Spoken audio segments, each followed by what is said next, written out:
The secret history of the onion and its free cousin growing in your garden.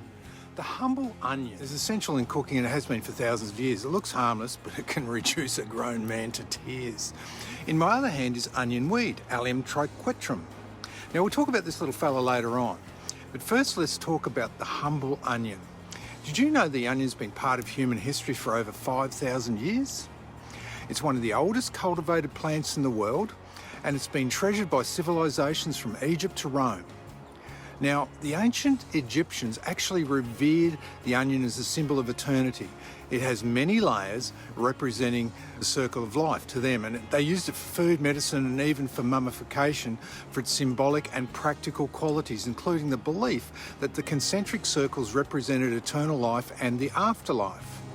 So in a practical way, onions help deodorising the body and had antiseptic properties that could help slow down decomposition. While they also were used to replace eyes to prevent that sunken appearance and give the body a more lifelike look. Onions were so valued that workers building the pyramids were often partly paid in them.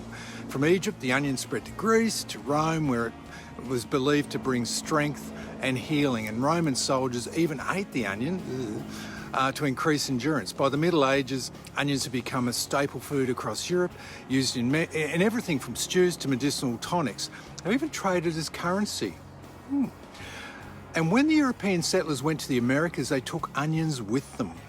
Today, onions are grown and eaten all over the world. They're inexpensive, easy to grow, and full of nutrition. Now, here's something you might not know. You might have a free version of the onion already growing wild in your garden. Onion weed, Allium Triquetrum, the one mentioned earlier in this video. So on one hand I've got the onion, the other I've got the onion weed. It's quite a pretty plant. This one's a bit droopy because we've had it in water for a little while and out of the ground. Has long leaves and lovely bell-shaped flowers, and it's considered a weed here in Australia, and a lot of gardeners try to get rid of it. But the truth is it's actually edible. Onion weed has a mild garlic or onion flavour, and every part of the plant, the flowers, the leaves, the bulbs, can be used in cooking. You can chop it into salads, you can stir it into omelettes, or use it as a substitute for spring onions, garlic or chives. And while onions from the supermarket don't cost that much relative to other vegetables, onion weed's free. Isn't that great? A little time spent foraging in your garden or local area can provide you with a fresh, organic and sustainable alternative. Even better, as Laura and I have said before, foraging for onion weed can be a fun experience for the whole family.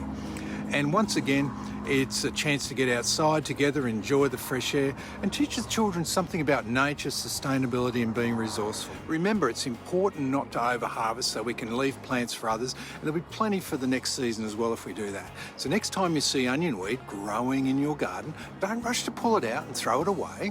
No, don't do that. Think of it as a gift from nature, a reminder that sometimes the best things in life are free.